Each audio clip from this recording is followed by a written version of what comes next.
Hello, welcome to the channel Why Stories. Enjoy watching.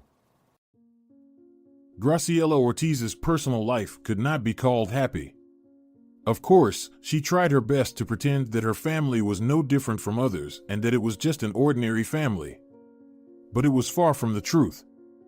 Graciela's husband's behavior had been less than desirable for the past few years of their married life. Red flags had been evident long before Graciela realized that Conrado Cruz had married her solely for the opportunity to secure a comfortable position. Yes, perhaps he had some feelings for her at the beginning of their romantic relationship, even being in love and courting her greatly. But when problems arose, causing the budget to dwindle rapidly, the man almost left the family.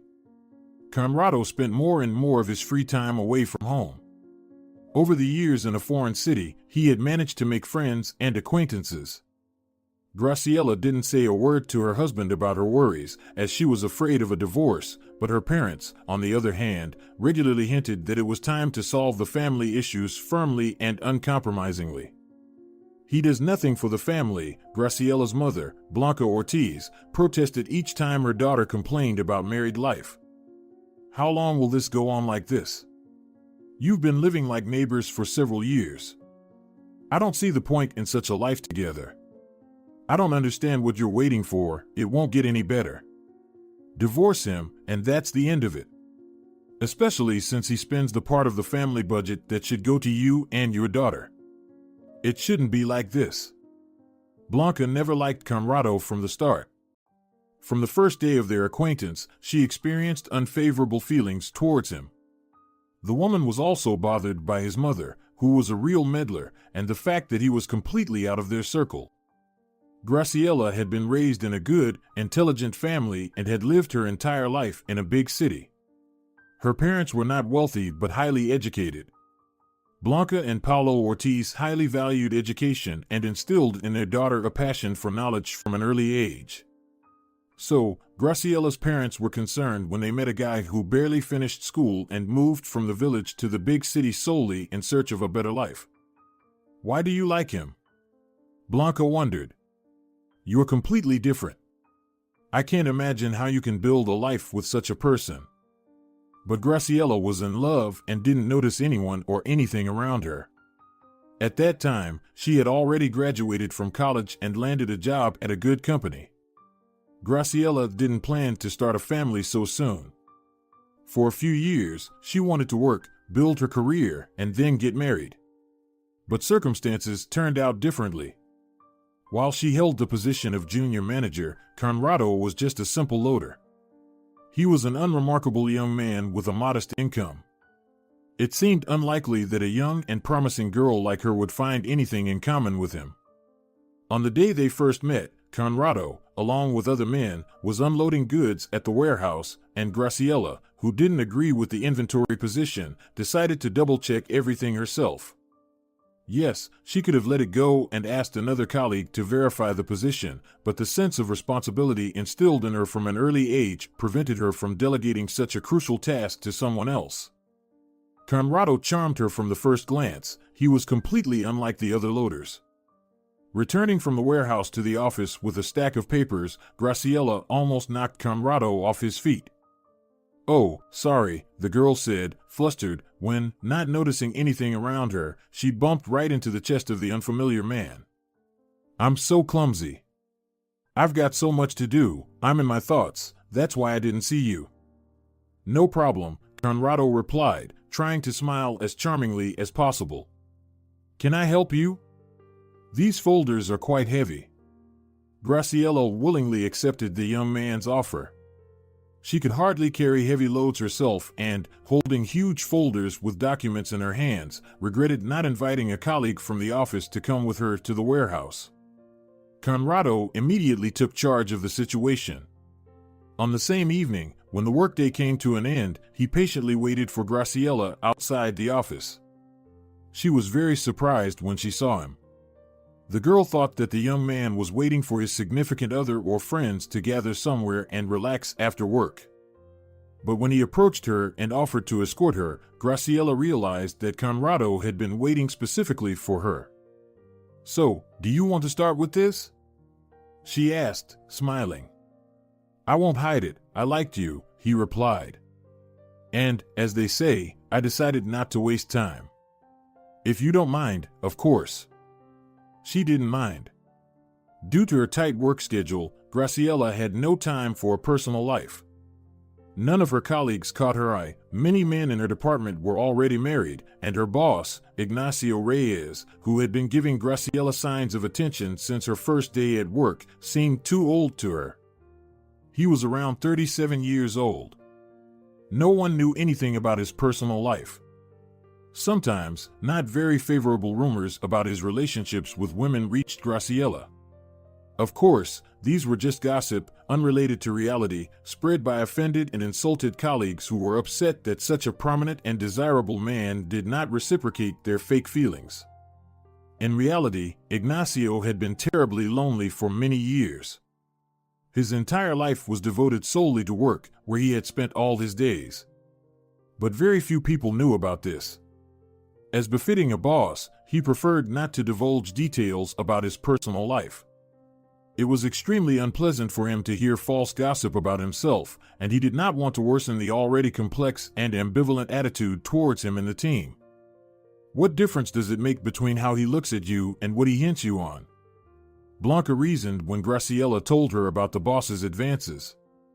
He's not openly harassing you, is he? Then, just work peacefully. Don't quit now. Think about it, a guy is checking you out. You have to get used to it, my dear. You're a striking, beautiful young woman.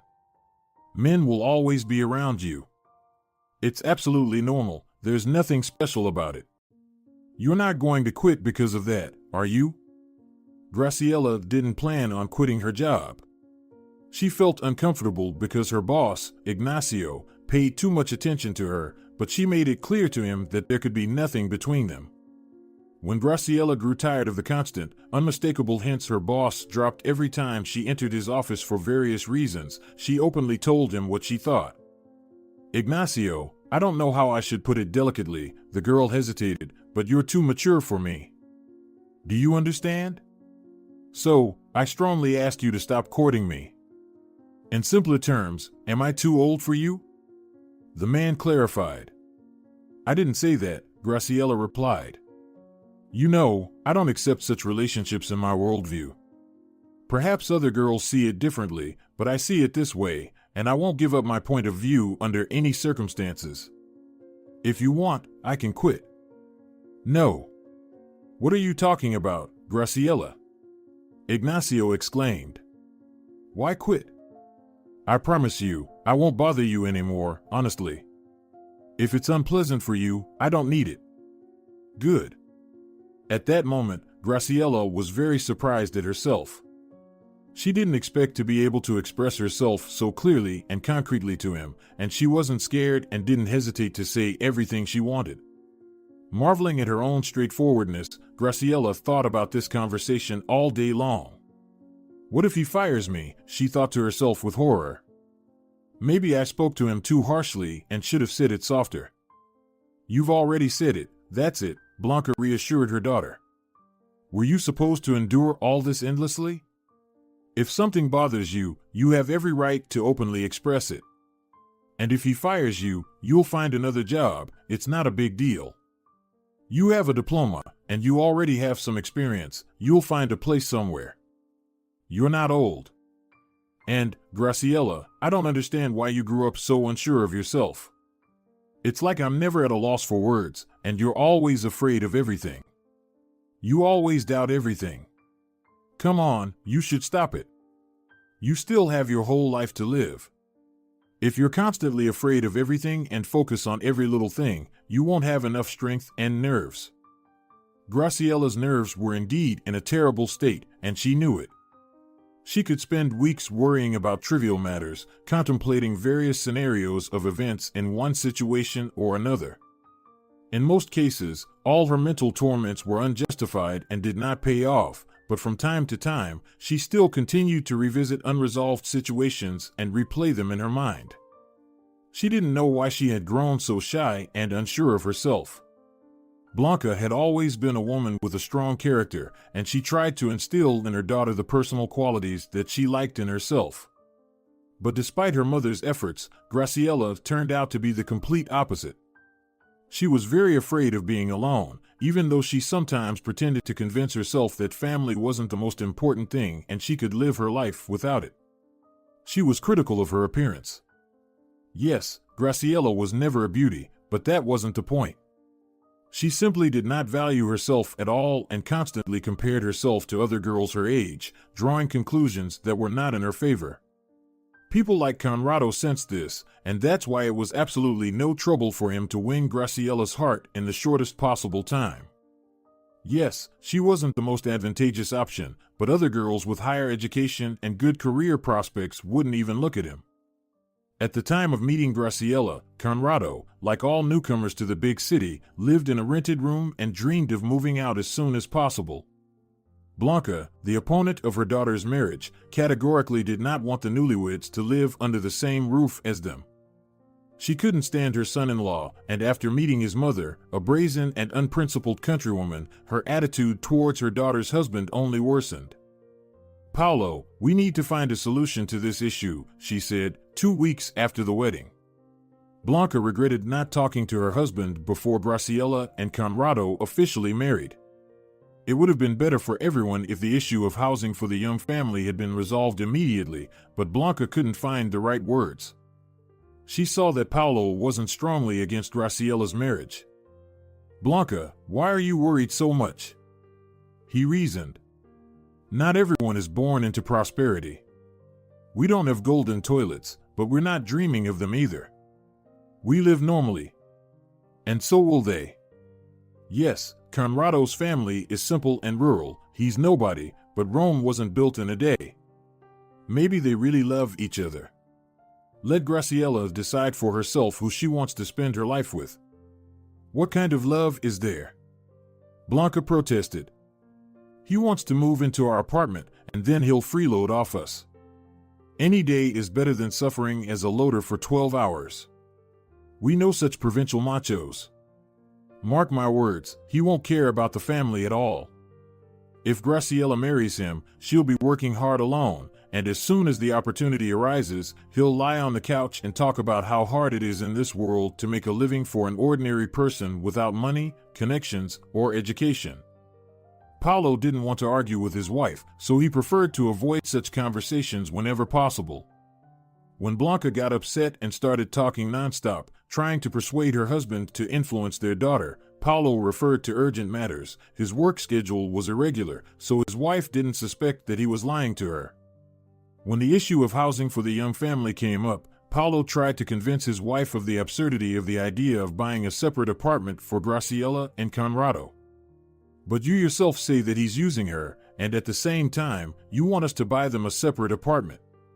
Blanca, I don't understand you. It seems to me that it's illogical. Let them live with us, we'll watch them every day. We'll be able to monitor what's happening in their family." Paolo tried to explain to his wife that this would be the right thing to do. However, Blanca categorically did not want to live under the same roof as her son-in-law, and Paolo had to accept it and give in. Yet, Conrado himself had no desire to move from a 4-room apartment to a small one, and he openly said this to Graciela when she told him that her parents had decided to buy them an apartment. "Wow, we'll live in a small apartment," the young man reasoned. "No thanks, I've already lived like that, I don't want it anymore." "And what if we have a child? Will we move with you to the kitchen? Is that the plan?" This was the first alarming sign that Graciela should have paid attention to. However, she let her husband's words pass by, attaching no importance to them.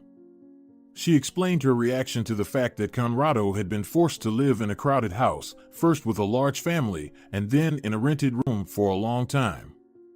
Conrado's mother raised 3 children on her own, with Conrado being the oldest. Starting in his teenage years, he bore a colossal burden. His mother repeatedly asked him to babysit his younger siblings, help them with homework, and do various other tasks. The woman worked tirelessly, but the money was still not enough. When Conrado mentioned that he wanted to live his own life, his mother accused him of not caring about the family. When the younger ones grow up, you can focus on your life, the woman grumbled. But for now, you have a family, you selfish thing. Conrado didn't want to argue with his mother. He understood that it was very difficult for the woman to raise and support 3 children without their father. If the man had not left this world so early, the family would have been more or less prosperous, just like when Conrado was a very young boy. However, we can't go back in time, and it is impossible to go against fate. What was destined to happen happened, and neither Conrado nor Pamela could do anything about it, no matter how much they wanted to. Leaving for the big city, Conrado promised to send money to his mother so that she wouldn't have to support the younger ones alone. He thought it was only fair, and he had no intention of shirking his family responsibilities. However, Pamela initially treated this skeptically. "What will be left of your salary then?" The woman waved her hands, not wanting her son to leave. "We need you here." But the young man did not intend to deviate from his decision. He wanted to try his luck, and life in the city, even the poorest and least promising, was still much better than in the village. As promised, he faithfully sent money to the family after the move, but he rarely called or wrote. Frankly, during the time Conrado lived away from the family, he felt absolutely free. He had no intention of going back home, and he tried to talk to his mother as rarely as possible to avoid hearing reproaches, no matter what he did. He should have invited his mother to the wedding, even though he understood that she would embarrass him. However, this didn't particularly scare him. Conrado was confident that Graciela was hooked on him. If she thought he was her only chance for her personal life and turned a blind eye to his greed and avarice, then she would certainly pay no attention to the behavior of her mother-in-law, with whom they would meet only a few times in their lives. And Conrado was right. When he, trying his best to hide any insincerity, apologized to Graciela for his mother's behavior, she simply waved it off. "Don't worry about it," she said. "I understand everything. She's from the village, not very well-mannered, nothing terrible. But my parents didn't like it at all. Don't worry, I'll talk to them." At the wedding, Pamela behaved as if she were the queen of life, as if she were marrying not a country boy but a foreign prince. Without mincing words, she took every opportunity to say something bitter about the bride and her family. "What?" she sarcastically asked when she saw Blanca's disdainful look directed at her. "I guess a girl with such a face can't get married anymore," but Conrado showed interest only because there's no roof over his head in the city. If Blanca still tried to play nice and hide her dislike in front of the groom, she was clearly not going to tolerate her mother-in-law's antics.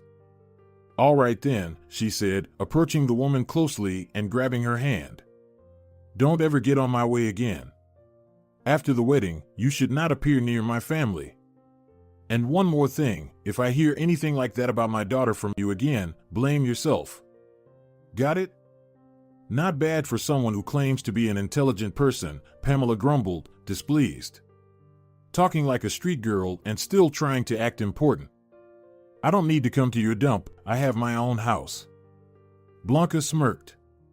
"An old hut, where even your wife would be ashamed to visit." The woman's grandfather was a big fan of strong language and never hesitated to use explicit expressions.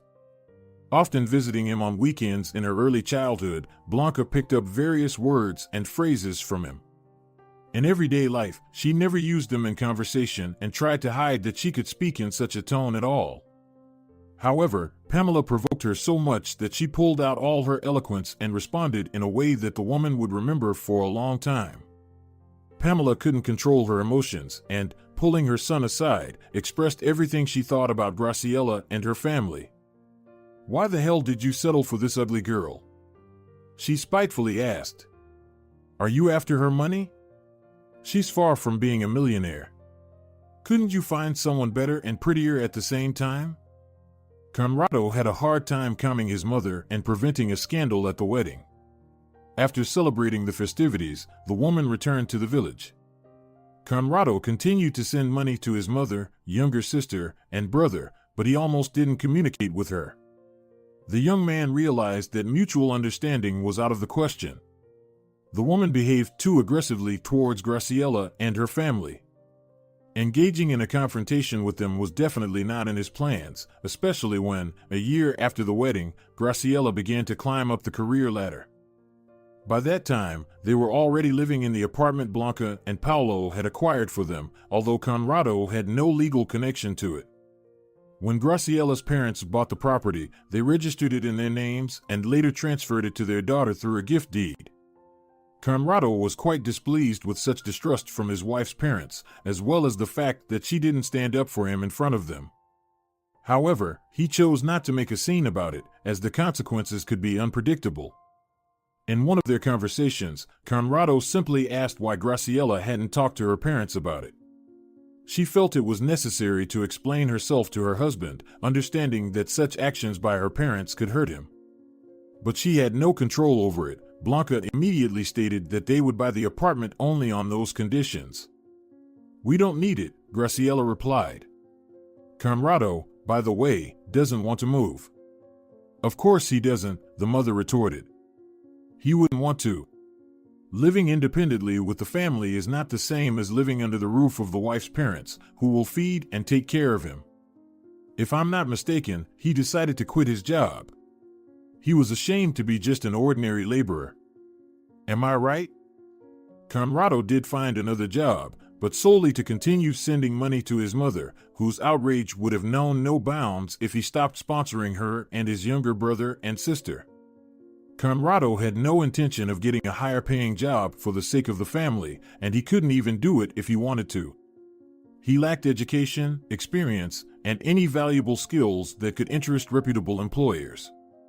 Changing from working long hours to becoming a consultant in one of the stores, Conrado had a shift schedule, leaving him with more free time to relax.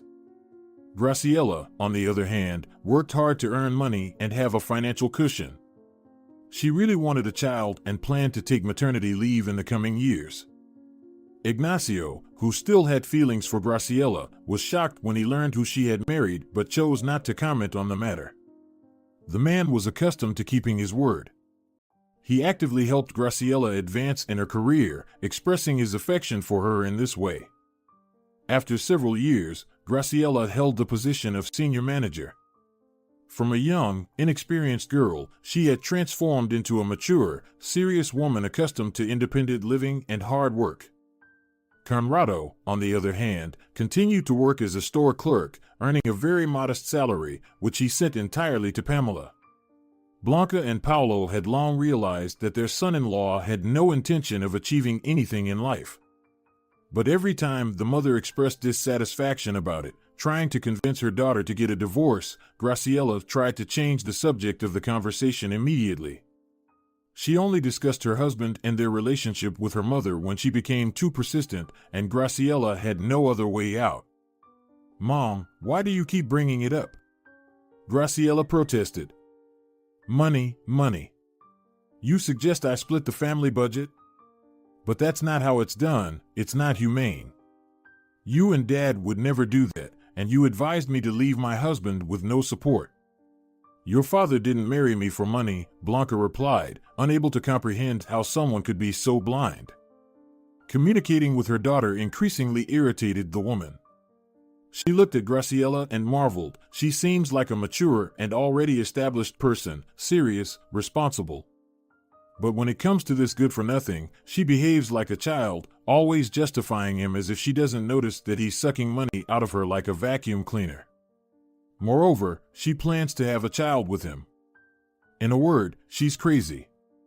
I simply can't find other words. Blanca hoped that someday Graciela would have a moment of realization in her life, understanding what her husband was really like and throwing him out of the house. And it happened, but not as quickly as the woman had hoped. Several years passed before the fateful event in Graciela's family. During this time, Conrado managed to gain complete trust from his wife, including in financial matters. Graciela, not heeding her mother's words, not only did not restrict her husband's spending but also gave him access to her account so that Conrado could pay for whatever he needed at any time. The wife was confident that she would never spend an extra penny. Conrado tried to behave in a way that would earn Graciella's trust, so her attitude towards him was predictable, and besides, he had everything he needed. However, Conrado never thought about the fact that there were still his mother, brother, and sister, who would sooner or later run out of the money he sent them. The new requests came as a complete surprise to him, as did the betrayal he committed towards Graciella because of them. Conrado put his wife in a completely untenable position. She could never forgive him for such a thing, even if she wanted to very badly. Conrado, you understand that our daughter is seriously ill and may die. She needs urgent surgery. I'm dealing with the issue of the foreign clinic now, and we have to give an answer any day now. Maybe you'll finally tear yourself away from your important matters and come with me to the hospital. That morning, Graciella tried to reach her husband, who had been talking on the phone with his mother for the past 2 weeks and had completely distanced himself from family matters. Conrado seemed to be unreachable, and Graciella couldn't do anything about it. The woman's pregnancy was long awaited and very desired.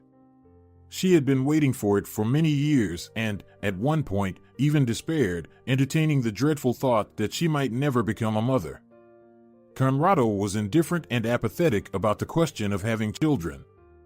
Every time Graciella brought up the topic of kids, her husband either changed the subject or mused lethargically about how they still had time.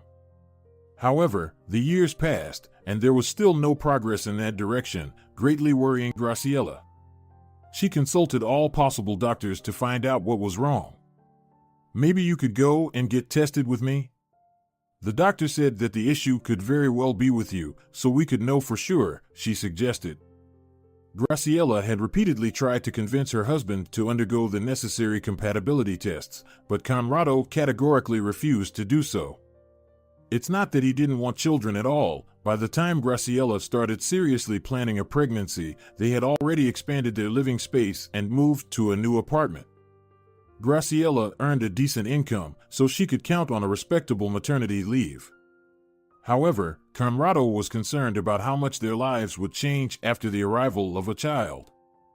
Maybe we could adopt someone? He suggested, pretending to be generally interested in the question of fatherhood but subtly hinting that listening to children's cries and losing sleep at night was entirely unnecessary for him. However, Graciella immediately dismissed such an option as soon as she heard that Conrado was seriously considering that she might prefer an adopted child to the joy of true motherhood with a newborn. No, it won't happen, Graciella firmly stated. We should have our own children. I won't raise someone else's child. That's out of the question. Conrado had no choice but to accept his wife's persistence, hoping that if she hadn't become pregnant in such a long time, it might never happen. But after some time, Graciella shared joyful news with Conrado, who, for a while, didn't know how to react. I don't understand. Aren't you happy? Graciella asked when she saw her husband's puzzled expression. Aren't you glad we're having a baby? You could at least show some enthusiasm. I've been waiting for this for so long, and here you look sourly. Honestly, it's very unpleasant for me. I expected a completely different reaction from you. Oh my God. Blanca reflected to herself when her daughter told her about how Conrado's mood changed as soon as he learned about the pregnancy. She's been living with him for so many years and still hopes for something. I can't understand that. Over the years, Blanca's attitude towards her son-in-law has not changed at all. She still struggled with Conrado's presence next to her daughter. The woman could not forgive herself for not convincing Graciella to register the new apartment through a gift deed. After the purchase, Conrado became an equal owner, just like her. This meant that in the event of divorce, he could claim half of the apartment as jointly acquired property, which infuriated Blanca. By the way, your father and I bought the first apartment for you, and we didn't agree that you would decide to sell it, the woman protested. You didn't consult with us, putting us before the facts. It's wrong, Graciella. Now it turns out that part of our hard-earned money belongs to this ragamuffin. This is unacceptable. Mom, he's not a ragamuffin, but my legal husband, Graciella replied. Stop insulting him in front of me, you have no right to do that. We've been living together for many years, and Conrado has never said a bad word about you even once. Yes, of course, Blanca retorted sarcastically. He didn't say anything. What an honor. Maybe I should thank him and fall at his feet. He may not speak, but he thinks loudly. I know very well how he feels about me. And I don't need to know anything more, everything is clear. Mom, you are too critical of Conrado, Graciela shrugged off, avoiding even admitting to herself what her husband represented. Somewhere deep inside, she felt how Conrado truly treated her. It was noticeable to the naked eye, but Graciela preferred to squint to avoid the painful and embarrassing reality. Meanwhile, Conrado continued to take advantage of his position, but now he needed money from Graciela himself. Conrado didn't spend excessively. By nature, he was lazy and undemanding, a big fan of comfort who preferred not to exert himself. This kind of life suited him more than well. However, Pamela's needs and the growing demands of his younger brother and sister were increasing each day. The money Conrado sent them was no longer sufficient, they wanted more. In particular, his mother suddenly demanded his help in buying a new house. Nora and Roberto were planning to start their families, and in the future, they needed their own housing, at least for the two of them, because the maternal home, small for two families, was already starting to age. Son, if you don't help me, they'll throw me out on the street, Pamela whined over the phone. You just can't abandon me in this situation. Of course, the woman exaggerated and played on him, but Conrado couldn't stand family disputes. Nora and Roberto said one thing, their mother said something completely different. On the second day of all these discussions, his head was spinning, but the family had no intention of stopping, pressing even harder on their son and brother. Why is she surprised about? Nora protested. She should have thought about all this earlier and taken care of it somehow. She understood that sooner or later the housing issue would become acute and that it would need to be solved. Nora, you should understand that Mom has never had and never will have the money to buy you a separate house. You're not a child anymore, and you know that our family is very poor. Mom has been supporting all of you on her own all her life. How can you and Roberto have the conscience to demand something? If you want to live better, go to the city, earn money, and arrange your life.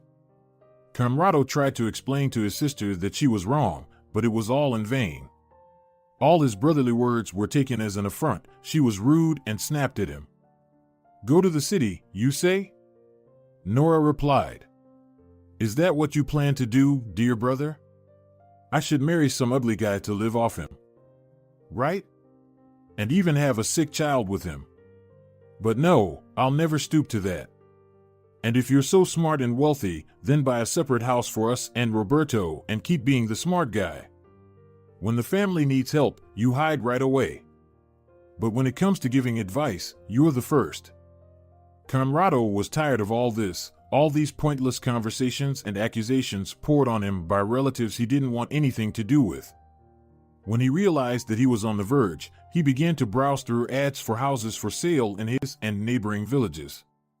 Damn it, he thought to himself, Graciela has money in the account, it's needed now, most likely. And when there's a need for it, she'll have time to save or borrow from her parents and then repay them. Conrado was ready for absolutely anything just to put an end to the daily family scandals. After talks with his mother, he felt so drained and exhausted that all he wanted was to sleep. At that moment, he seemed to forget about his daughter entirely. Conrado was convinced that the girl wouldn't undergo the operation anytime soon. It would take time to gather the necessary analyses to find a suitable donor. Even though Graciela talked about the surgery being conducted almost immediately, Conrado didn't put much belief in it. She had spoken the same way several months ago but hadn't managed to come to an agreement with either the doctor or the foreign clinic. She'll manage, he reasoned to himself, unaware that he was depriving his own daughter of money to which he had no right. He just wanted to close the issue with his mother, sister, and brother, and then he would surely find the right words to explain things to his wife.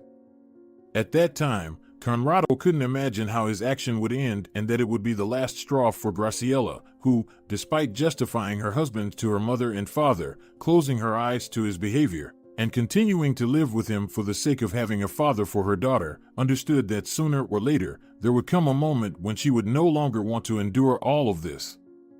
And that moment happened unexpectedly for Conrado. Graciela noticed the lack of funds in the account not immediately, but only a few weeks after Pamela had already moved into the new house purchased by her son. Usually, she didn't thoroughly check the balance. Graciela knew that the money was there, and she could use it at any time. Conrado turned out to be right. They only kept postponing the surgery. During all the time that Graciela had been waiting to send her daughter abroad, they had already lost 2 potential donors. The first time, someone submitted their data earlier, and they didn't make it. The second time, doctors refused to perform the operation due to health problems with the donor, revealed during the examination. This attempt was supposed to be the last. Graciela only had to make the prepayment, and within a week, Irma was supposed to undergo surgery. Imagine her surprise when she discovered that the necessary amount was missing from the account. Thoughts were racing through her mind at a frenzied pace, replacing each other. Graciela was furious. Without leaving the hospital, she called Conrado, but there was nothing coherent in her response. "Let's talk about it at home," the man mumbled. "I'll explain everything. I just didn't want to tell you about this. You have to understand." "What are you going to explain to me?" Graciela interrupted her husband, exclaiming, "That you robbed me and your own daughter, taking advantage of my trust. How could you? Don't you realize that your antics could cost Irma her life? I don't want to hear any explanations. I demand that you return the money you stole from me and our daughter right now. By evening, they must be back in my account so that I can make the payment for the surgery and bring our daughter back from abroad. And we'll need to talk one more time."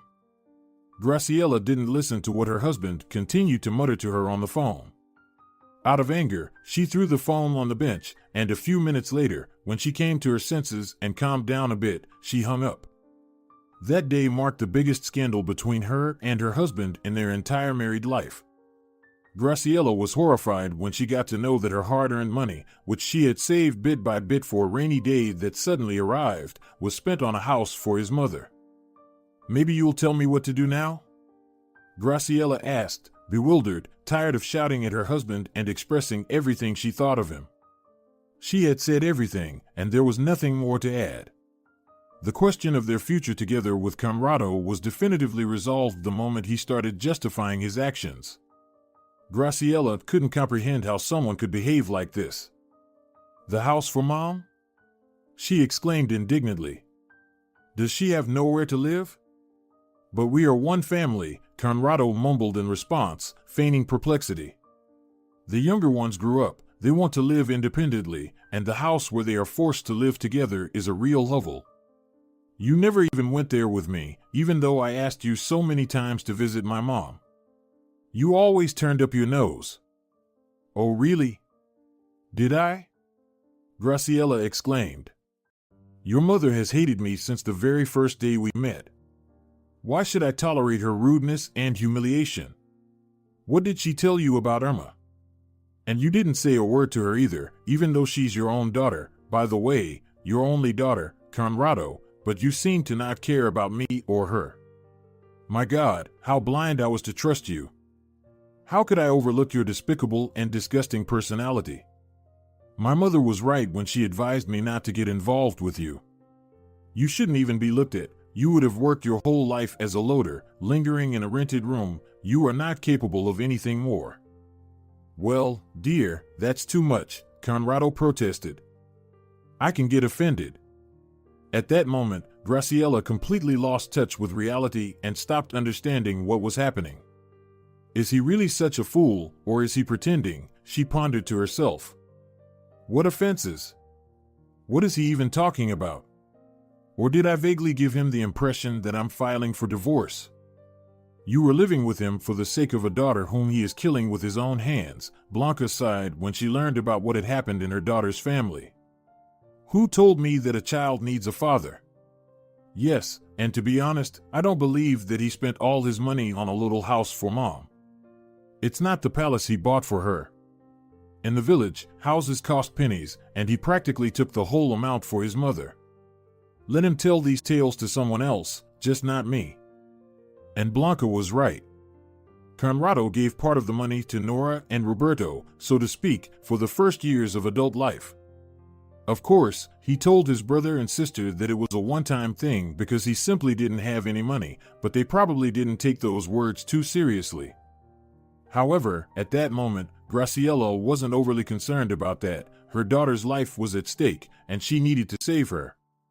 There might not be another chance to perform the surgery with a suitable donor. She had to take action quickly and decisively, here and now. Your father and I don't have that kind of money, Graciela replied to Blanca when she asked if the parents could lend her the necessary amount. We can give you some part of it, of course, but it's unlikely to be enough. We won't be able to sell the apartment so quickly. If we take money as a mortgage, we'll condemn ourselves to trouble. You need to look for some other options. Graciela didn't know what to do. She didn't have friends or acquaintances with such a sum. They could collect the money bit by bit if she asked, but that would take a lot of time, which Graciela didn't have. What if you talked to Ignacio? Her mother interrupted her thoughts, and asked him, of course, for a loan. I think it's not such a significant amount for him. After all, he is a wealthy man. I'm sure he won't refuse you. Hearing her mother's words, Graciela almost lost her speech. Goosebumps ran down her spine.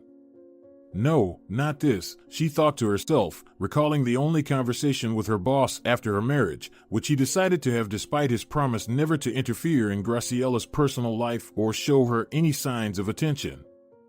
I would really like to talk to you, Ignacio said after Graciela received a promotion. Face to face. I have a few questions for you. If you don't mind. How could she refuse him? At that moment, unpleasant thoughts crept into Graciela's mind. He's going to demand that I work off the promotion, she thought with horror, already mentally preparing to say goodbye to both a good job and a decent salary by writing a resignation letter. She hadn't planned to get involved with a man under any circumstances, so her life wouldn't depend on it. Graciela expected anything from her boss, and she could hardly overcome her fear, which almost overwhelmed her on the way to his office. Why are you shaking like that?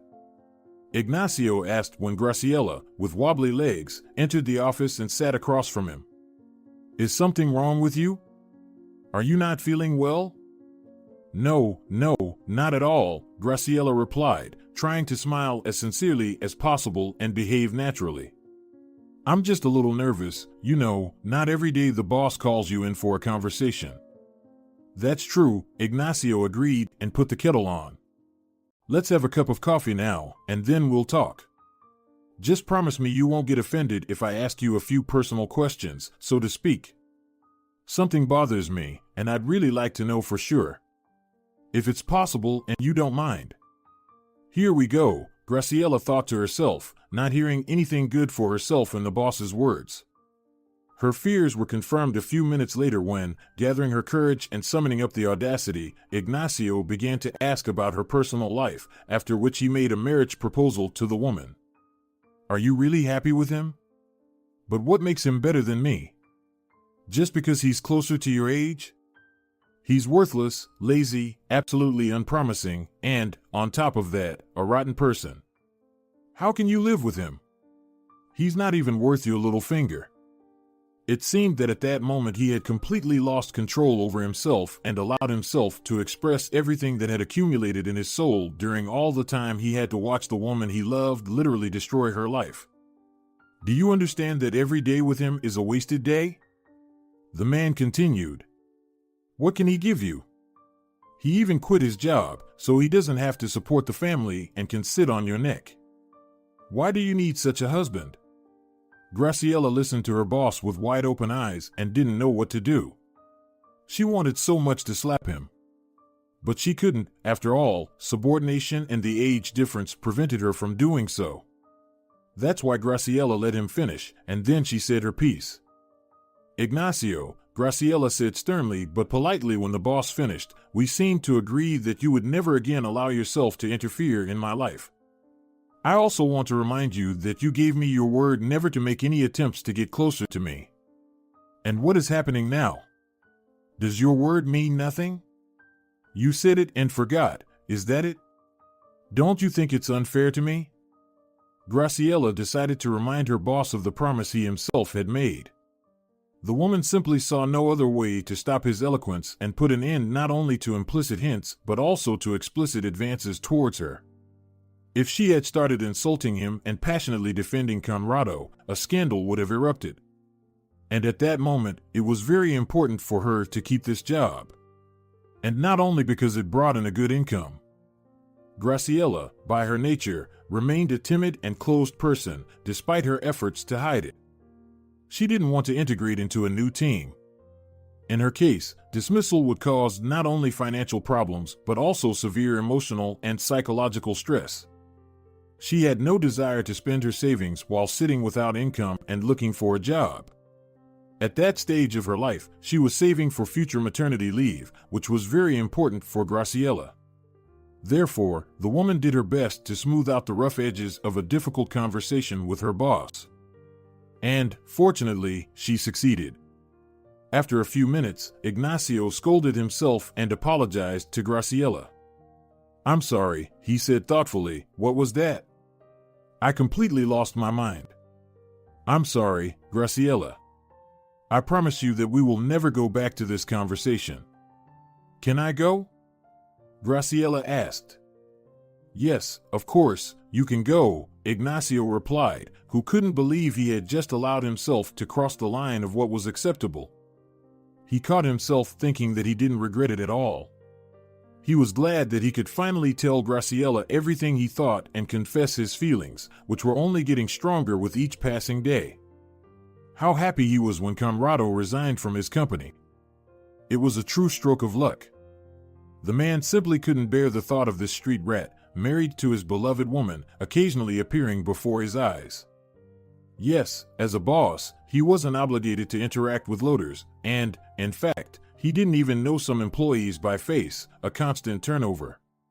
Like in any other company, loaders in Ignacio's firm changed so quickly that even the warehouse supervisor couldn't keep up with them, which was quite understandable. The work was hard, and the pay wasn't significantly high. People agreed to such labor for lack of better options, certainly not to achieve any career success, which such a job simply didn't entail. But even though Conrado was one of the lowest-level employees, with whom Ignacio might not cross paths at all, the mere fact of his presence in the company's office sent shivers down the man's spine. He didn't want to accidentally witness Graciela and Conrado leaving work together or catch snippets of their conversations. It was beyond his strength. Ignacio disdained people like Conrado. He was convinced that a man should be a man, not a doormat and a sycophant, which is what Conrado was. Strangely, women often noticed guys like him, which irritated Ignacio even more. He sincerely didn't understand what she saw in him. If someone else, a young, successful man with great prospects and ambitions, were in his place, it's quite possible that the man wouldn't be so upset and would reconcile with the fact that Graciela would never be with him. But losing to a man like Conrado, whom he couldn't even consider a worthy rival, was beneath his dignity. That's why the man didn't want to see him, even accidentally, once in half a year or a year, never. And this was the person Graciela had to ask for money for her daughter's treatment, and it just didn't make sense to her. "And how do you imagine this, Mom?" she asked. "Just come and say, 'Excuse me, could you help me?' Don't you think it's absurd?" "But you didn't tell me about your conversation," Blanca replied. "On the other hand, is he wrong? Is your husband, whom you lived with for so many years by your own choice, really a scoundrel? I told you that from the very beginning, but you didn't listen to me. Until you got to know how he really treated you and saw the real face of your Conrado, you didn't understand. Well, now you have to deal with it yourself. We'll help you as much as we can, but I can't figure out how we can help you in this situation." Never before in her life was Graciela in such despair. After the conversation with her mother, she realized that, apart from Ignacio, she really had no one to ask for help. But at that moment, nothing else mattered to her. It seemed to Graciela that time had stopped, and all her thoughts were revolving only around how to help her daughter. She couldn't bear the thought of Irma leaving this world because of her husband's despicable act. She's still so young, with her whole life ahead of her. It would be terribly unfair if she died. Graciela was ready for absolutely anything just to save her daughter. The humiliations she was about to endure were inconsequential compared to the life of her little girl. Even if she had to stoop too low to get the necessary amount to pay for the surgery, she was prepared for it. Having gathered her thoughts, the very next morning, Graciela headed to the office. Conrado had a day off that day, and he, as usual, was sleeping, not even stirring when his wife was getting ready for work. "All right, I'll deal with you later," Graciela thought to herself. "Sleep while you can. Soon you'll be heading to my mother's, and you won't get to rest on her couch or nap until lunch." Graciela suddenly caught herself thinking that she wasn't angry with her husband at all. The only thing she truly wanted was for Conrado to leave her life once and for all. But at that moment, she had no time to have arguments with him. She rushed to the office at full speed to quickly address the issue of money. The clinic was supposed to call any day now, and by that time, Graciela needed to have the money ready. Surprisingly, Ignacio treated her visit with understanding and, making a friendly gesture when Graciela appeared at the door of his office, asked, "What are you doing here?" Graciela couldn't immediately find the right words to explain the reason for her visit to the man. It was crucial for her that Ignacio understood her correctly and didn't interpret her request in his own way. With great difficulty and occasional deep pauses, Graciela managed to tell him what she wanted. The man's reaction turned out to be unexpected for her. "No problem," he said. "I am ready to give you the necessary amount, and not as a loan, just like that, free of charge. I won't ask for anything in return from you. The life of a child is the most important thing in the world, and no amount of money can be more valuable than that. Well, if you still decide to return me the money, I won't insist that you don't. I don't want to put you in an awkward position. You know perfectly well how I feel about you, and I'm ready to help you." Graciela was shocked by what she heard. She expected anything but this. "Does he really want to give me money just like that?" she thought to herself. But even if not, it didn't matter at all. She was willing to work for him for free for as long as needed, just to pay for her daughter's crucial surgery. Most importantly, she managed to avoid the humiliation she dreaded the day before. Whatever happened, she had no desire to fall so low. Although Graciela understood that if he asked or even hinted, she would have to do it, fortunately, this was avoided. By his nature, Ignacio was completely different. He knew his worth and would never allow himself to be humiliated like that. If she could love him, that would be wonderful. However, by providing Graciela with help well within his means, the man did not expect her to reciprocate his feelings someday. He didn't expect anything at all. He just wanted to support the woman he loved, who found herself in an extremely difficult life situation, and he was so glad that he had the opportunity to do so that she turned to him for help. The man transferred the money to Graciela's account on the same day, and she immediately made the payment to the clinic, providing Ignacio with the receipt. "It was entirely unnecessary," he said. "Why? Why?" Graciela was surprised. "So that you don't think I asked you for money for my own needs. I really need it for my daughter. Any day now, we have to fly abroad, where Irma will undergo surgery. I won't be at work for about 3 months. I understand it's been a long time, but there's no other way. My daughter's life is at stake, and for her, I'm ready for anything. I'll take leave at my own expense." "There's no need for that," Graciela assured Ignacio. "You can go without it. Come back as soon as you've sorted out all your problems, and besides, I've already proven that I'm not your enemy, and I don't wish anything bad for you. If you need, I can drive you to the airport," Ignacio said. "And in general, if you need any further help, just let me know, don't hesitate. I'll always try to help you in any way I can, and I'll do everything in my power to make sure both you and Irma are well." That's too much already, Graciela thought to herself, and politely refusing, citing that her father would take her to the airport, she said goodbye to Ignacio and left his office. Graciela wanted to discuss the situation with her mother before leaving. The woman was worried about the predicament her daughter found herself in.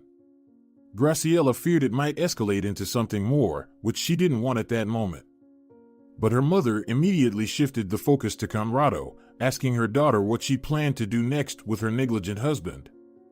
"Are you going to leave with Irma, and he'll stay in your apartment?" Blanca sighed. "Is that normal, in your opinion? Kick him out before you leave, otherwise, he might cause trouble, and you'll have to deal with it later." "Mom, you seem to have forgotten that he's just as much an owner as I am and has every right to live in this apartment," Graciela replied. "But when I come back, I'll definitely deal with him. I have an idea, but to implement it, you and Dad will have to take us in. You and Dad don't mind if I live with you for some time, do you?" "Mind?" Blanca was surprised. "How can we?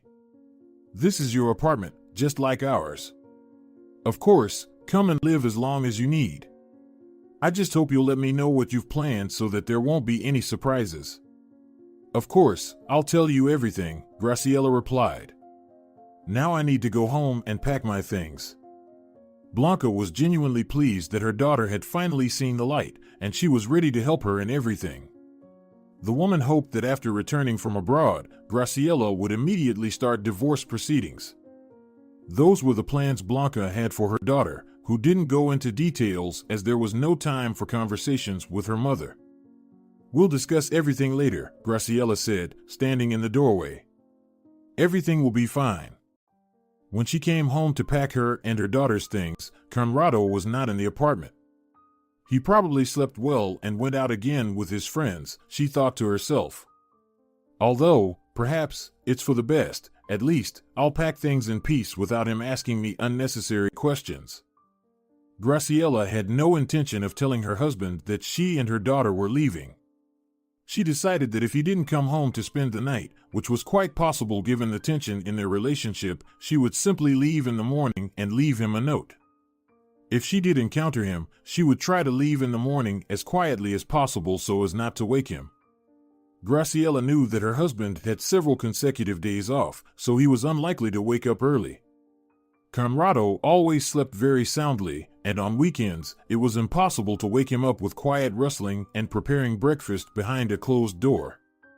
That evening, Conrado never came home, which was quite expected. In the morning, Graciela went to the hospital for her daughter, and from there, straight to the airport. She bought tickets on the go, and she also booked a hotel room on the way. Luckily, there were available seats. She had no desire to stay for another day and cross paths with her husband. She was glad he didn't come home. She left all explanations for later, although she didn't see any point in them since she had already told Conrado everything she wanted. However, divorce proceedings and the division of jointly acquired property awaited them. "What a fool I was when I put the new apartment in joint ownership with him," she thought to herself, but it was already impossible to change the situation. It was too late. Finding a note on the table, Conrado was very surprised and immediately called Blanca. Despite the fact that she didn't want to, the woman still answered her son-in-law's call, with whom she had absolutely no desire to talk. "Which clinic did she take our daughter to?" the man asked as soon as he heard his mother-in-law's hello on the other end of the line. "Why didn't she warn me?" "Maybe she still had to ask for your permission." Blanca replied that she had no intention of being polite to her son-in-law and believed she had every right to tell him everything she thought about him.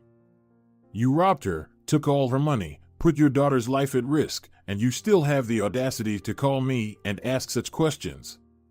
How can you even say that, Conrado? Come to your senses and get yourself together. It's simply incomprehensible to me how you dared to take so much money from your wife's account and even try to dictate to her what to do. Have you completely lost your mind? But okay, after the divorce, you'll learn to live like all normal people. You won't have Graciela's feeding trough nearby, and you and your mommy will have to work, thanks to my daughter, who got you your own house, and not just that." After these words, Blanca hung up, and Conrado immediately checked his mobile banking app to see if he still had access to the account. To his disappointment, he saw that Graciela had closed it. "How can this be? he exclaimed indignantly. What am I going to do now? What will I live on for the next 3 months until she returns? Of course, as usual, Conrado sent his entire salary to his mother and was left without a penny. Calling Graciela turned out to be extremely useless and unpromising. She didn't answer the phone, and when Conrado started calling her persistently, she even added him to the blacklist. He realized this from the long beeps on the other end of the line for a whole hour. Conrado had no choice but to call his mother and ask her to transfer him at least some money until his next salary and to inform her that he wouldn't be able to send her the entire next salary since he needed something to live on. But instead of help, he received a refusal. Son, what's wrong with you? Pamela wondered. I've already spent almost everything. When was your last paycheck? About 3 weeks ago, if my memory serves me right. I'm already living quite modestly. I only have money left for groceries. What happened? Mom, we need to talk very seriously, Conrado said. I need to tell you something important. What is it, son? Pamela got worried. I can hear you're sad. Yes, Mom, the man sighed and told her everything that had occurred. Instead of support, Conrado received a dose of accusations and reproaches. How is that my concern? Pamela asked. Did I rob Graciela? No. And without money, it seems, I'll be left with nothing. Son, this doesn't seem fair to me. Mom, do you even hear me? Conrado protested. Do you understand that Graciela plans to divorce me? Now I'll have to live on my salary alone. I won't be able to send you everything I earn every month, as I did before. Do you understand that? The conversation with Pamela was utterly useless.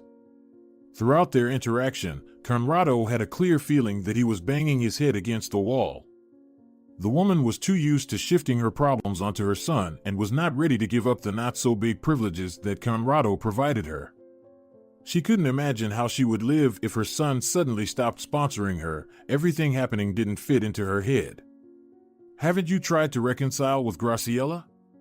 She asked when Conrado tried to explain again that after the divorce, they would all have to change their lifestyles. Pamela, for example, could find a part-time job. Even though she lived in the village, there were limited opportunities for her to earn some money. However, after so many years, she got used to not working. Moreover, she justified her laziness with life fatigue, constantly reminding her son that she raised him, his brother, and his sister independently, without anyone's help. Roberto and Nora had completely relaxed after they got the opportunity to live separately from their mother and regularly organized parties. Of course, there was no talk of starting a family for either the brother or the sister. They simply grew up, and it became too tight for them to live under the same roof as their mother. Also, living under Pamela's constant control, who always had a complex character and a habit of controlling and subjugating everyone, didn't allow them to afford much. What reconciliation are you talking about, Mom? Conrado was surprised. Graciela will never forgive me for having stole her money. At first, I also thought that everything would be okay, but no. After his wife's departure, Conrado realized the reality he faced and began to contemplate what kind of housing he could afford after the exchange of the apartment.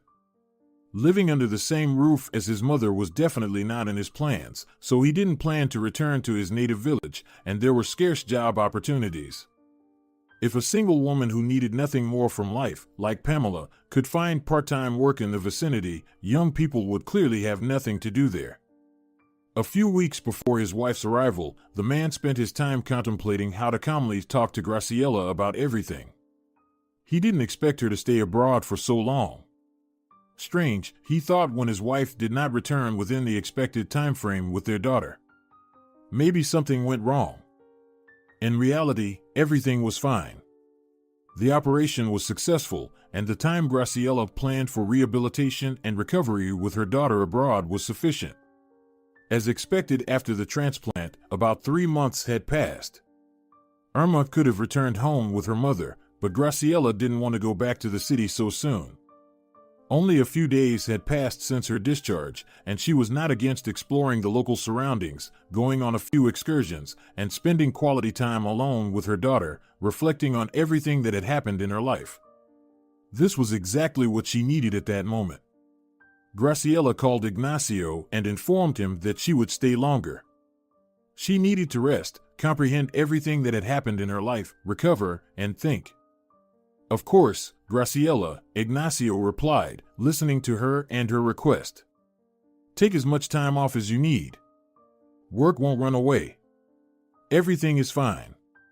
How is Irma? How did the operation go? If you need any more help, let me know, don't hesitate. No, thank you, I don't need anything else, Graciela replied. See you. I'll let you know when I'm ready to return to work. And thanks again for the money. If it weren't for you, I don't know what we would have done. You really saved us and Irma. Graciela spent about 2 more weeks abroad and used this time to relax and think everything over. She returned in good spirits and immediately started addressing the divorce issue. You still haven't told me what you've come up with before leaving, Blanca reminded her daughter. That scoundrel, your husband, has been living alone in your apartment for 4 months now. Are you really going to give him half of the divorce? Graciela thought for a long time about the best course of action and, as a result, abandoned her initial plan. She had considered renting out her share of the apartment to ensure an unpleasant cohabitation for Conrado and attempting to claim the majority of the property, but she changed her mind. Well, the idea, by the way, is not bad, Blanca said. If I were you, I would have done exactly that. He won't be able to sell half of the apartment. Who needs it when the other half still belongs to you? Mom, why should I bother with these pennies? Graciela replied. I thought about it and decided it wasn't worth it.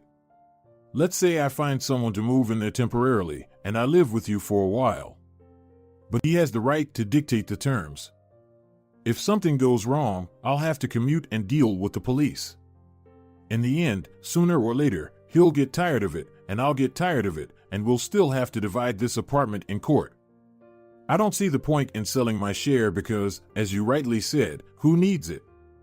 Besides, selling half of the apartment, which is essentially just a room, will be less profitable than selling the entire apartment. I've done all the calculations. The idea is good, and I was ready to implement it upon my return, as you may remember, but it will take too much time and effort. I don't need that. I want to erase him from my life as quickly as possible, so there's nothing tying me to that man.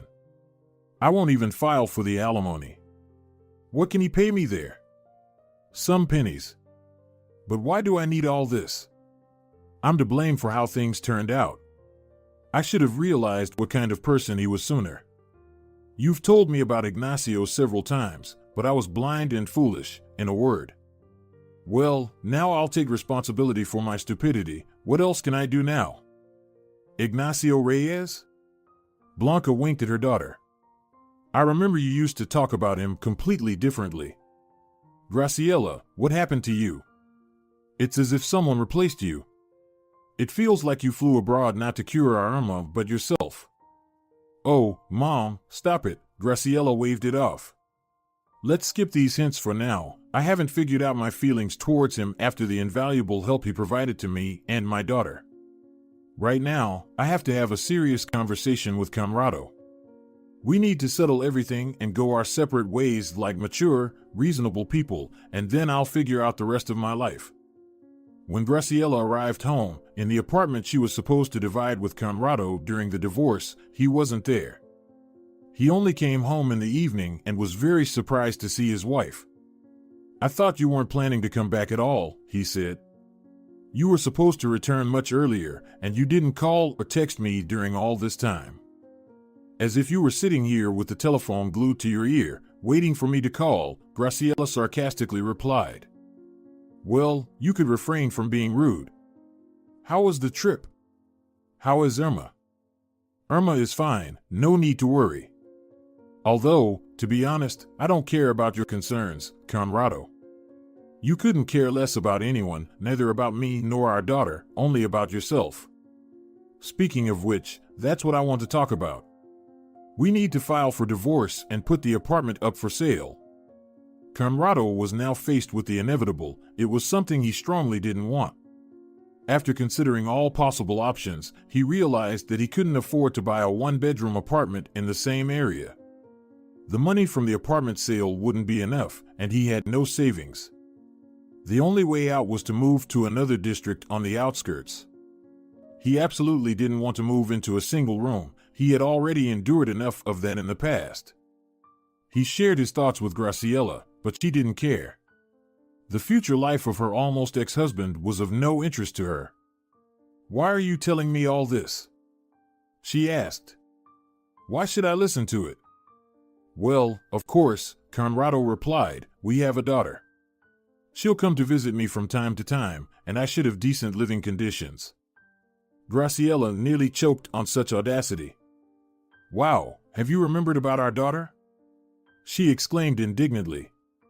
"About the daughter who almost went to the other side because of you. What a great father you are. You'll meet on neutral ground, and only if I allow it. And when Irma grows up, I will definitely tell her how you gave the money, intended for her surgery, to your mom to buy a little house. She won't even want to talk to you." Conrado had nothing to say in response to his wife. He understood the absurdity and comicality of the situation, clearly not in his favor, and knew that arguing with Graciela was pointless. She would still be right. "Okay, Graciela," he said, "let's finish this pointless conversation. I hope I can live here until the apartment is sold. Unlike you, I have nowhere else to go. And yes, by law, I have the right to live here. I don't think you'll argue with that." "Why suddenly have nowhere to go?" Graciela asked. "What about your mom? What about the little house in the village? You could all settle so nicely there together. Just don't expect to live carefree. After all, you won't have any money." Conrado regretted the foolish purchase himself, which turned out to be entirely useless and brought only harm, but it cost a quite substantial sum of money. The village was gradually developing into a small town, so the cost of housing had increased significantly in recent years. Well, there was no point in discussing that now. Graciela didn't object to Conrado living in their shared apartment until the divorce. She and her daughter stayed with her parents.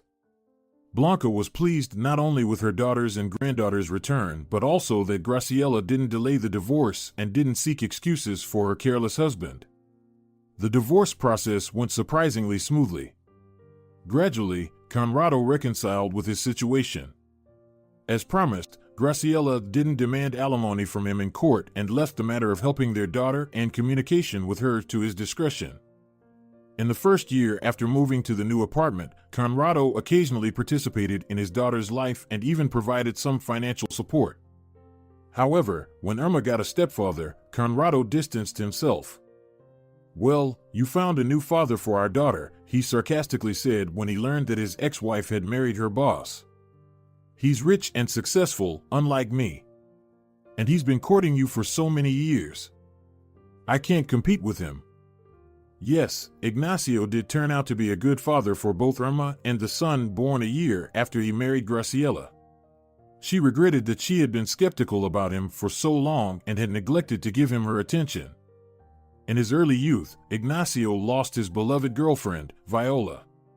Her death was a real tragedy for him, one he never managed to overcome. How much Graciela resembled her! From the very first day, he realized that fate was giving him a second chance. However, he had to fight for his love.